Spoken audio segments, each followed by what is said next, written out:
Support the Amigos podcast and keep the Amiga goodness flowing for just $1 a month. Visit our page at patreon.com/AmigosPodcast.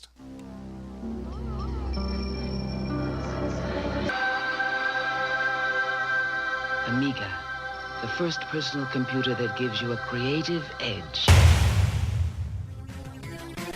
Amigos, the podcast about everything Amiga. Amigos is a proud member of the Throwback Network, your home for quality retro podcasts. And now, here are your hosts, Aaron Dowdy and John Bodovkar Schaller. Hi, and welcome to Amigos. I'm John. And I'm Aaron. And today we are going to be talking about Dragon's Lair. Ooh, one of my faves. But before we do, I've got a couple things I need to get off my chest, Aaron. Oh, boy. Well, okay. What's the problem, Boat? So, we try and keep it mostly positive on this show. Yeah. But I'm going to have to be negative. No. So, I was feeling, a little generous, and I decided to support those fine folks over at Amiga Forever. Oh, great. Cloanto. Yeah, with purchasing of the Value Edition of Amiga Forever. Oh, okay. I've not heard of it. It's basically the one that you can download. It's correct. Yeah, I understand. So I downloaded it, and it comes with all these games. Yeah. And at first, I thought, well, this is cool. I bet they talked to all the rights holders and they got all these games. And no, they're all cracks. They're all the same ones that we play. Well, I never. So that was the first sort of disappointment. The second one was the first game that I tried, Arkanoid. It ran super fast and was unplayable. So I was not happy with Amiga, but I could live with it because I thought, at least you've paid for Kickstart ROMs that are legitimate, and that's something good. Well, I go to load up Dragon's Lair, and I start up WinUAE, and I get this error. It says, standalone playback of the selected content is not enabled. You can upgrade at any time to unlock all the features of the Plus Edition. Signed, Amiga Forever. So what Amiga Forever does is it scans your hard drive somehow and finds your WinUAE installation and proceeds to make it cut off certain features. Oh, my. I was not aware of this. Yeah. And so I'm just telling all of you all out there in listener land, at least with the Value Edition, if you want to download it and support these guys so you can have legitimate Kickstarter ROMs, that's fine. But be wary of actually installing it on your system. So what you're saying here is, that you downloaded this legitimate copy of the Value Edition of Amiga Forever, and it actually wouldn't let you, it prevented you from just running UAE outright without their package being involved. It let me run it, but it threw up that error. What do you think? What was the error again? Well, it wasn't an error; it was a pop-up screen. Yeah, and it said standalone playback of the selected content is not enabled. You can upgrade at any time to unlock all the features of the Plus Edition. Now, I don't know what any of that stuff means. But it also was not letting me use the Kickstart ROM that came with Amiga Forever on WinUAE. It would only let me use it through the Amiga Forever package. Now, as I recall, and again, I've looked at the package. I've not ran it as a user because I've got an Amiga, but I think their ROMs are a larger version of the ROM. I've heard. It seems like I've heard that it's a legal ROM, but it's a slightly variant, and there could be something there to it. I don't know. And so what I had to do is I searched obviously, and I found out that you have to delete a DLL file from Amiga Forever to get it to not put that error up on your WinUAE. Really? And what did that work? And it worked. But that's nutty. It just you try and do the right thing, and then when after doing the right thing, it's somehow worse than doing the gray thing. It's disheartening. I will say this: I'm going to be a fair man here. If a representative of Cloanto hears this or is notified, and something weird is going on, or they have an explanation for it, I'd like to hear it. Yeah. I don't like the fact that installing a package would mess around with your other independent features, but maybe there's a reason for it, the Windows reason that I don't know about. But that is sort of shady. Maybe they've got the rights to those games, but that is also kind of odd that they would have the crack stuff in there. It's odd. And I know the larger packages has more stuff. So it is odd to me. Boy, I don't want to get a flame thing going here, but it's odd to me that a company that is very fervent about their Kickstart ROMs would also have pirated stuff that they're distributing with their package. Now, again, there may be an explanation. I'm going to look into this, and in a couple of weeks, maybe we can have something more definitive. But that's interesting. Yeah. So if you have any more information on that, feel free to write into the podcast at amigospodcast.com. The next thing, so enough of that bad news. It's time to get back to the positive. All right, good. The Kickoff World Cup has taken place. The Kickoff 2 World Cup. You remember talking about this a couple weeks ago? I bet this is quite a manic tournament indeed. So as we talked about when we did our Kickoff 2 episode, the Kickoff 2 World Cup was held in Dublin, Ireland. All right. And it is over. It is done. And congratulations to Andy G from England for winning. Aye. Ars Technica did a great write-up of the Kickoff 2 World Cup, kind of the culture surrounding Kickoff 2, and why people are still playing it after these many years.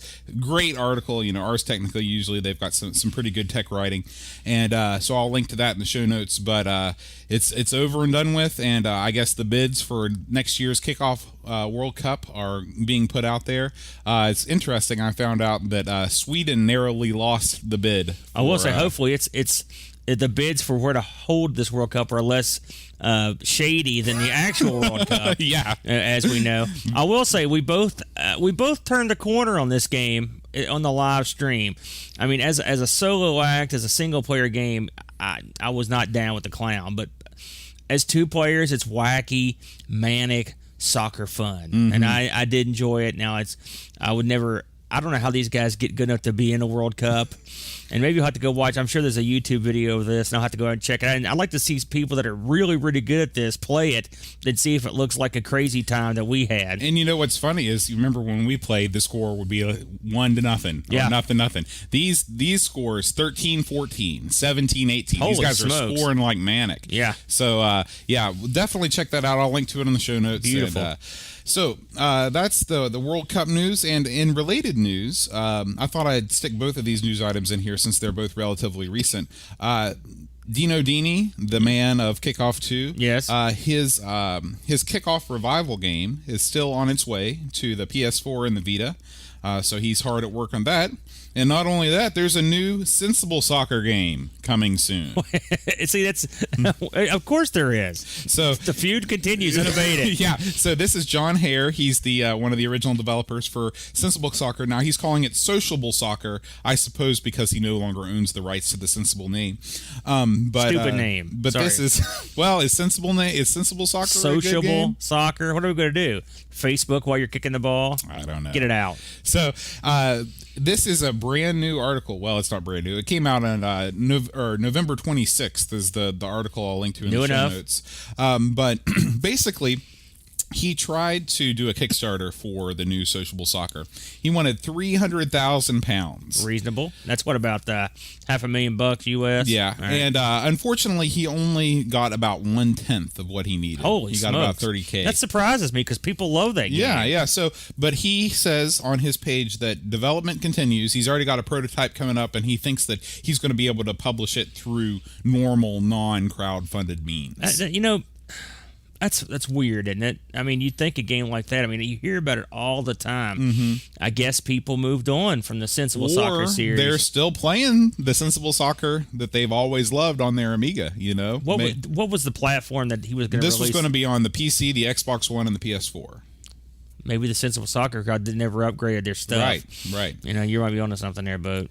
So, but the good news, though, is that, like I said, development continues on that, and he seems real positive about it. I saw the screenshots and saw a movie, and it looked good. It looked like an updated So he's got version. something that moves and works? Yeah, and it looks retro but updated. It's still that bird's eye top-down view, but the models are a little bit more detailed. They're full 3D models and things like that. I hope they both get realized. I like the idea of these old Amiga soccer games coming back into style. Of course, I guess they never went out of style into a certain group of people, but right. Yeah, there's room for 2 good soccer games. Yeah, absolutely. So that's just a little bit of Amiga news this week. Now we're going to move on to our game, Dragon's Lair.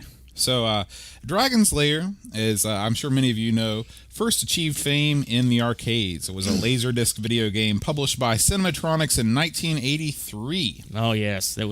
I remember when it came out.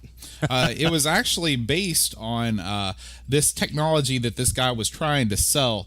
And I didn't write this down. I think his name was Rick Dyer. Is this the guy? His flip book? Yeah, it's like movie. a flip book thing. And he's trying to pitch this idea. It's not working out. He took it to all these toy companies. They said no way. And then he got the bright idea that maybe what he needed was animation. Real top notch animation. So he hired Don Bluth, who he came up through Disney, but then he made his own animation studio.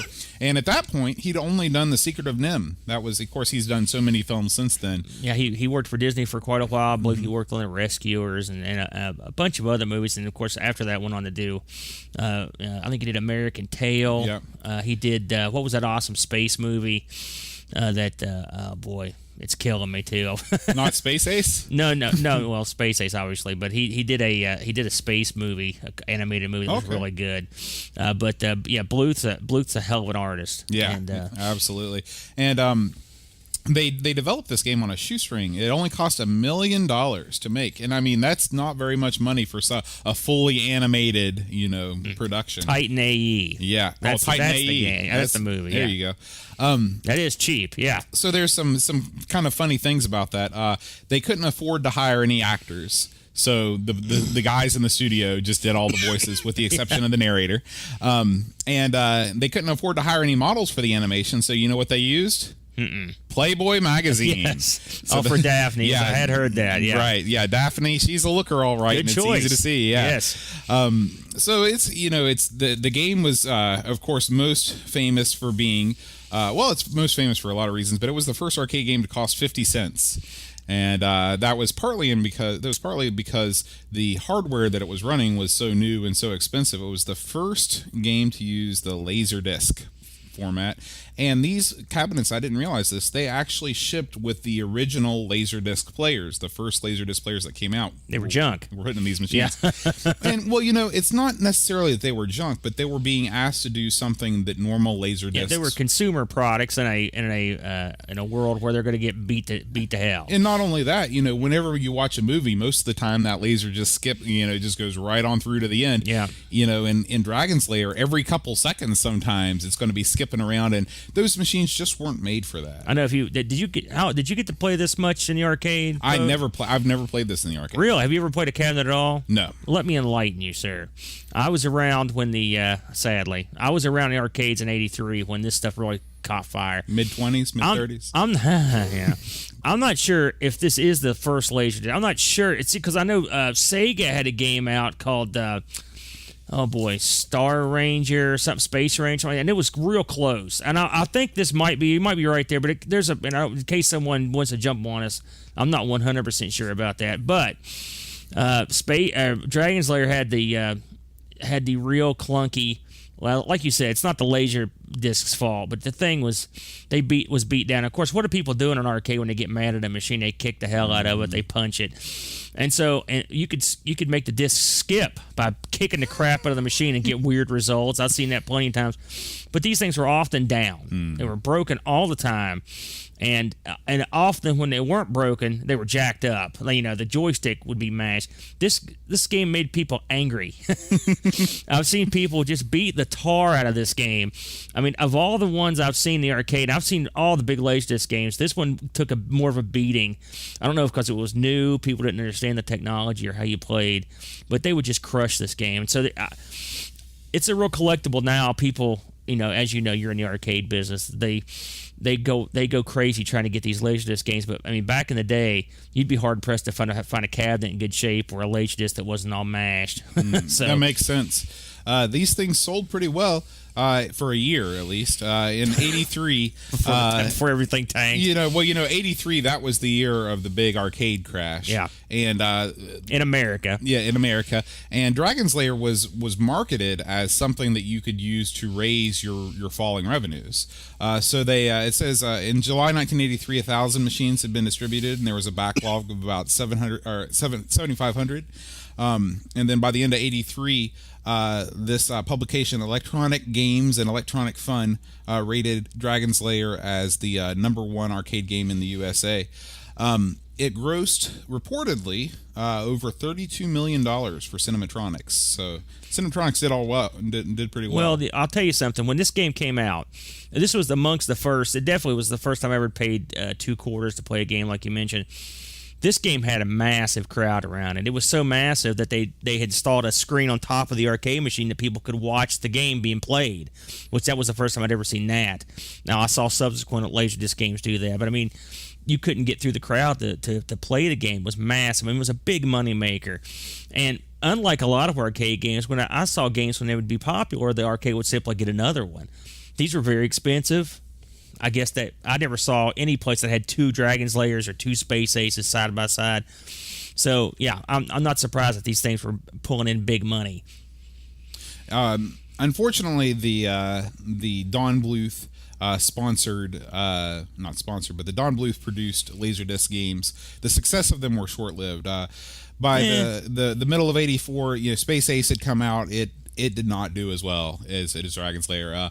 It definitely didn't have the cachet that Dragon's Lair did as far as the number of ports that it got and things like that. Well, I'd say by now it's pretty well ported. I mean, if you think about it, those games have been.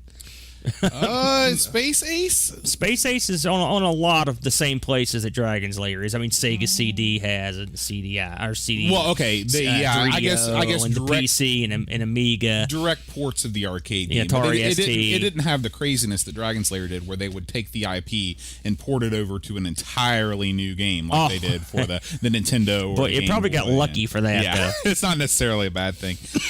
So that's a little background. You want to add anything else to the? Well, I'll tell you, I was obsessed with this game as a child. Like I said, it came out in '83. I was about 12. Right.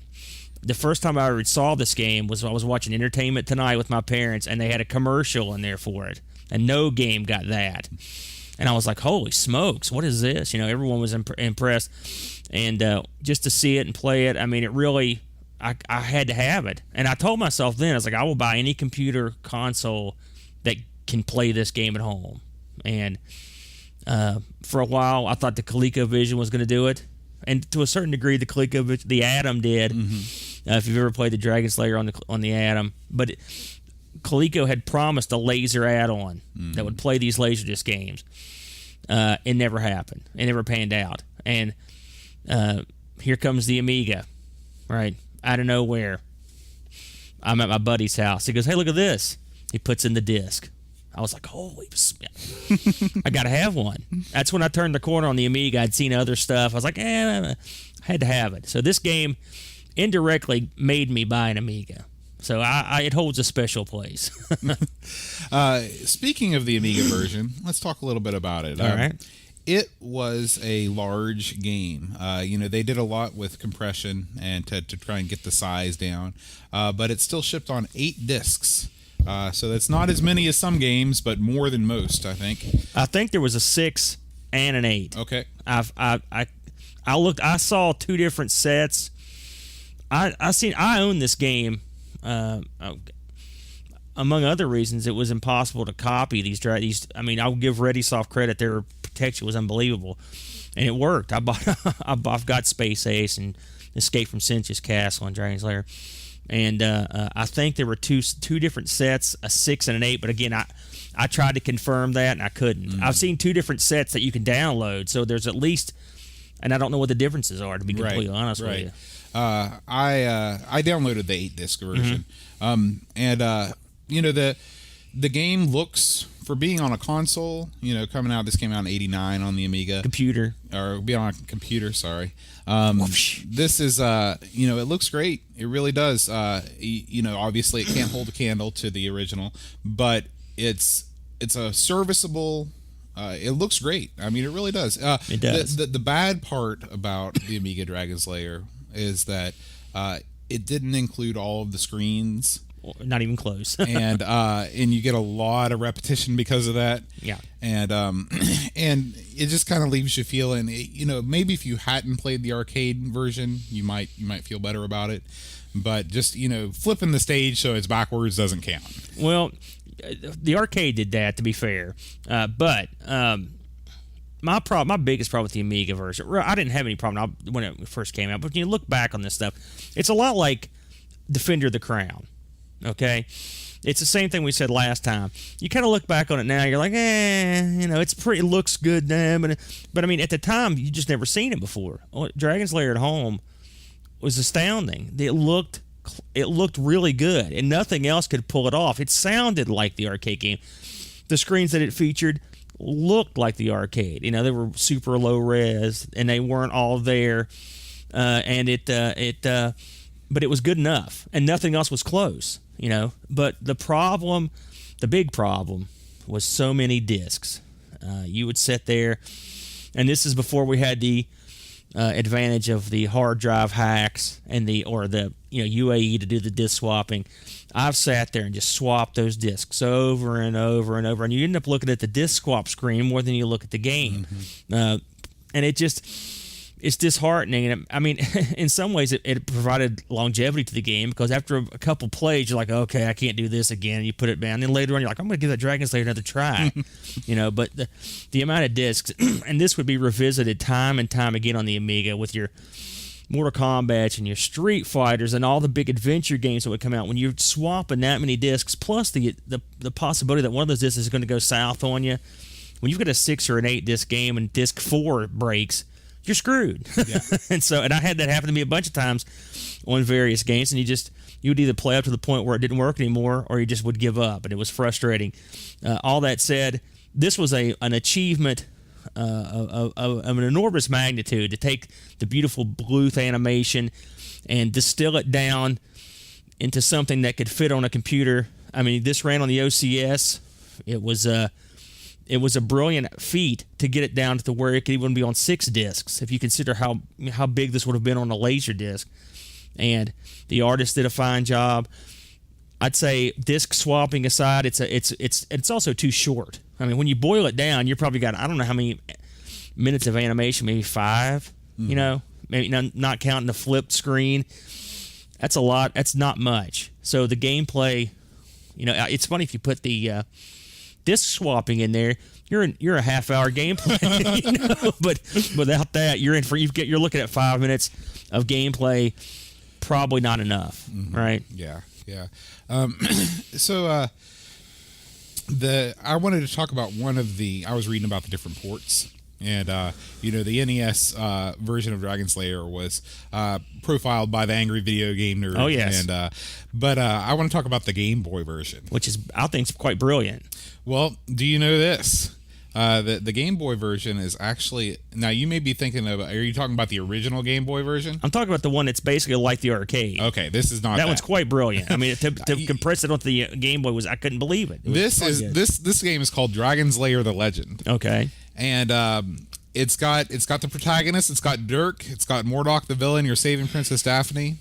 But the game is actually a port of a 5-year-old ZX Spectrum game called Roller Coaster. The result being a platform game where Dirk has to negotiate a series of thinly disguised fairground rides. Wow, no, I have not played that. That's wacky. When I read that, I was like, boy, I gotta mention that on the podcast. I found something else wacky.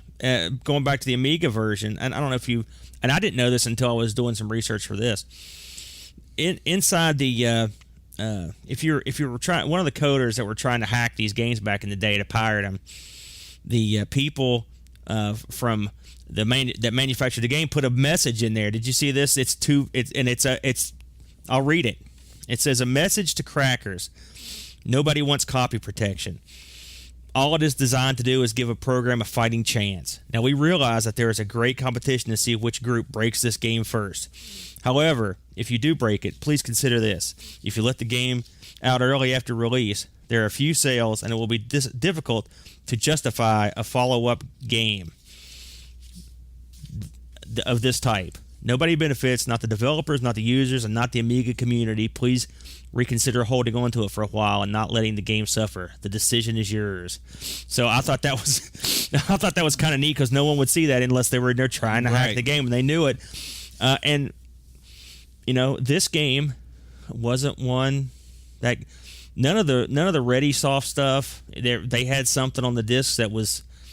I saw a few programs that could hack them, but they had really good copy protection, and so their copy protection held up. I mean, like I said, almost all my stuff's originals, or at least a couple of discs of them were originals, because they couldn't be copied. Yeah. So I'll give them credit, but I thought it was neat that they actually put something in there to to sway people from pirating the game. I had a chance to look up what the game's going for now on eBay. Really all over the map. Box copies are there, not that difficult to get. I saw the discs go $10, and the box sets go anywhere between $25 and $70. So if you're looking for a copy of this, I mean, it's definitely available out there. If you look at who actually made the game, which we didn't touch on this, but Ready Soft, they pretty much did all the laser games. That's pretty much what they did. I mean, I'll look over the list of what they did here. The only things I didn't recognize were Wrath of the Demon. I'm not familiar with that one. Scary Mutant Space Aliens from Mars. I need to look at that one. That's a good name. Yeah. Guy Spy, remembered. Space Ace, of course. And then Dragon's Lair, we should probably go into this briefly, is that Dragon's Lair had, I don't even want to call it a sequel. It's more like a part 2, which was called Escape from Singe's Castle. I believe you could link them up even, and it's more stuff from the arcade, basically. And they added a few things like a maze and some other, like a kind of, I guess I could say, original content to it. But it's basically, if you take those two games, smush them together, you're coming close to emulating the arcade in its entirety. Mm-hmm. I've got both. Singe's is a little more refined. The interface on these things is kind of goofy, but it works. It's very basic. What did you think of the overall gameplay? I mean, did you think it stuck pretty well to the? Yeah, I mean, I'm still not very good at it. Yeah, it's a game where you really have to learn those screens, and you have to know exactly when to do the things. And I enjoy playing it. It seems like a perfect game for that you'd want to play, on the go, on a phone or something like that, real light. And I did look; there is a iPhone version, Android versions available. So, but yeah, it is what it is, Yeah, and of course, Dragon's Lair Amiga, one of the few computers that could pull it off. They kept the ball rolling. Well, like I said, Dragon's Lair, did Singe's Castle. Then they did Dragon's Lair Time Warp, which is more of the same. Space Ace. Then they did something they called Dragon's Lair 3, which had some system exclusive. They had some exclusive stuff that didn't really appear on anything else. It was just a weird amalgamation of scenes that had been cut. I think there was one new scene added that featured a pirate ship. It was some stuff that had been cut from Dragon's Lair 2 Time Warp. So really, in a lot of ways, Amiga is home to the Laserdisc movement. I mean, in a weird way, it's got the goods, Plus original stuff that Ready Soft did that was Laserdisc-esque, like Guy Spy. So if you're into that stuff, those are all interesting titles to check out. Again, the gameplay's there. Your scenes aren't complete, but if you just want to get a sampling of that arcade feeling, it did the job. The Dragon's Lair is not dead, aside from the numerous remakes and Blu-rays. Oh yeah, it will never die, right? But there's a new game that is in the works. Are you aware of this? I was aware of the movie Kickstarter, but not a new game. Well, that may be actually what I'm talking about. This is Dragon's Lair Returns. It is a movie, right? I'd read that a game would soon follow, so I'm assuming that would be one and the same. Yeah. They launched a Kickstarter for it back in October. Yeah. Which was supposed to raise about $500,000 to cover the cost not of the movie itself, but kind of a sizzle reel to show. Right. This was it was kind of wacky. Yeah, that failed. Yeah, and they were asking for quite a bit of money. Yeah, they only raised half of what they wanted. So now they've done the ingenious thing of now they've launched an Indiegogo campaign to raise $250,000. So they all they want is what they wanted what they raised the first time. They just need a new avenue to raise it in. I'd like to see that happen. There in the old days. Again, I'll go back to Shane R. Monroe's show. He interviewed Don Bluth, and he was friends with a lot of guys in the Bluth group. There's a script that's been floating around for years for a Dragon's Lair movie that is not what they were pitching on Kickstarter. I guess they've scrapped that old script, but it's been something that's been sort of in Hollywood hell for a while. So, I'd like to see him get something off. Bluth's animation's beautiful. Secret of NIMH was great. Titan AE. He did the animated part of Xanadu, if you ever saw that, which I thought was pretty neat. Hey, I'm old. I never saw Xanadu. Oh, you're missing out, Bo. So yes, let's all pitch in and see if we can get Bluth over the top on this. And I think I'll throw him a couple bucks myself. Yeah. We don't really have a score this time. we'll just say that you won. I'm sure you can get farther in this game than I can. Unless the discs don't want to read, because I actually was reading this off the discs. It's the biggest nemesis. Well, I thought to be fair to this game, I'd want to review it with the discs being involved, and it was exactly the way I remembered it. It was a lot of waiting. We want to thank our sponsors, O'Brien's Retro and Vintage, and Brent Dowdy.